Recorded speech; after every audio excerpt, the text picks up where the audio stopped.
Hey everyone, welcome back to my channel. Today in this video, I will discuss with you obstacles in delegation of authority. Delegation of authority में क्या क्या obstacles रुकावटें आती हैं उसे हम discuss करेंगे। इससे पहले की वीडियोस के लिंक और इसकी पीडीएफ का लिंक डिस्क्रिप्शन में आप वहां से देख सकते हैं। चलिए स्टार्ट करते हैं कि ऑब्स्टेकल्स क्या क्या आते हैं डेलीगेशन ऑफ अथॉरिटी में। सबसे पहले जो ऑब्स्टेकल आती है वो डेलीगेटर के थ्रू आती है। डेलीगेटर कौन होता है? जो अपनी अथॉरिटी दूसरे पर्सन को दे रहा होता है, उसके थ्रू ऑब्स्टेकल आती है। या फ्रॉम द डेलीगेंट, डेलीगेंट यानी जिसको अथॉरिटी दी जा रही है उससे रुकावट आती है। अब डेलीगेटर को हम एक और नाम से जानते हैं, उसे हम बोलते हैं सुपरवाइजर या सुपीरियर्स हम बोलते हैं। और डेलीगेंट क्या होते हैं? हमारे सबऑर्डिनेट्स होते हैं, यानी जिनको अथॉरिटी दी जाती है। अब जो डेलीगेटर और सुपीरियर्स होते हैं उन्हें क्या क्या दिक्कत आती है अथॉरिटी देने में? Unfamiliarity with the art of delegation.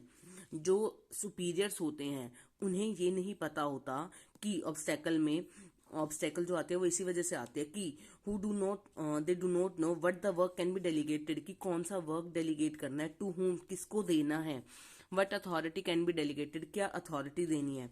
इस सिचुएशन में एक बैलेंस बनाना जरूरी है अथॉरिटी और रिस्पॉन्सिबिलिटी के बीच में।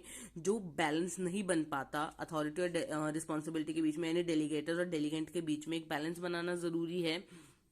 जो बैलेंस ना बनने की वजह से डेलीगेशन क्या हो जाता है? फेल हो जाता है। डेलीगेशन यानी किसी पर्सन को अथॉरिटी देना काम करने की, वो होता है हमारा डेलीगेशन। जब ये नहीं हो पाता तो डेलीगेशन क्या हो जाता है? फेल हो जाता है। ये ऑब्स्टेकल सबसे फर्स्ट आती है कि जो हमारा डेलीगेटर है उसे पता ही नहीं होता कि हमें क्या क्या वर्क डेलीगेट करना है। Next is desire to administer. हमारे पास कुछ ऑफिसर्स या सबॉर्डिनेट या सुपीरियर्स ऐसे होते हैं जो हेजिटेट करते हैं अपनी अथॉरिटी किसी और पर्सन को देने के लिए। वो सोचते हैं कि हम सारे के सारे खुद डिसीजन ले और उन्हें दूसरों पर इम्प्लीमेंट कराएं, जिसकी वजह से क्या होता है? उन पर्सन की एफिशिएंसी क्या हो जाती है? रिड्यूस हो जाती है और डेलीगेशन ऑफ अथॉरिटी सक्सेसफुल नहीं हो पाता। Lack of faith in subordinates. जो सुपीरियर्स होते हैं उन्हें अपने सबॉर्डिनेट पे फेथ यानी ट्रस्ट नहीं होता, जिसकी वजह से वो इनकेपेबल होते हैं और वो अपने जो है डेलीगेशन ऑफ अथॉरिटी नहीं कर पाते। डेलीगेशन ऑफ अथॉरिटी नहीं कर पाते तो जिसकी वजह से क्या होता है? उनका वर्कलोड बढ़ जाता है, उन्हें काम सारे खुद करने पड़ते हैं। काम सारे खुद करने पड़ते हैं तो क्या होता है? उनका डिसीजन जो होता है वो डिले हो जाता है।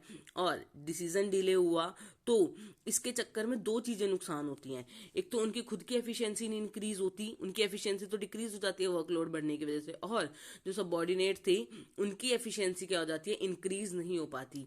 सुपीरियर की एफिशिएंसी डिक्रीज हो जाती है और सबऑर्डिनेट्स की एफिशिएंसी इंक्रीज नहीं हो पाती क्योंकि उन्हें कोई रिस्पॉन्सिबिलिटी नहीं मिलती। Next is psychological barrier.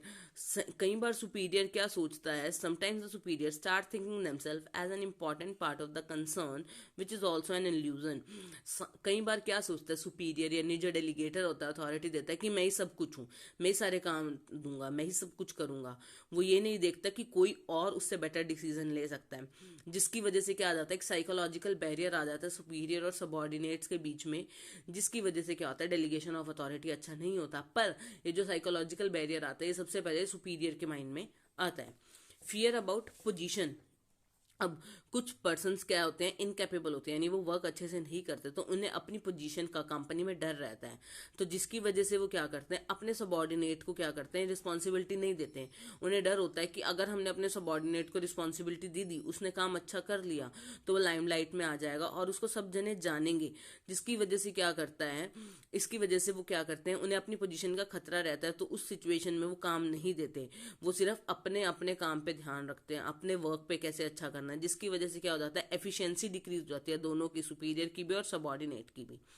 Dzire to make identity. अभी हमने पहले पढ़ा कि सुपीरियर कई बार क्या सोचते हैं कि सारे काम का क्रेडिट उसे मिले, वो लाइमलाइट में रहे, वो सब कुछ करना चाहता है, वो अपनी आइडेंटिटी बनाना चाहता है, वो ये दिखाना चाहता है कि वो सबसे अच्छा वर्क करता है।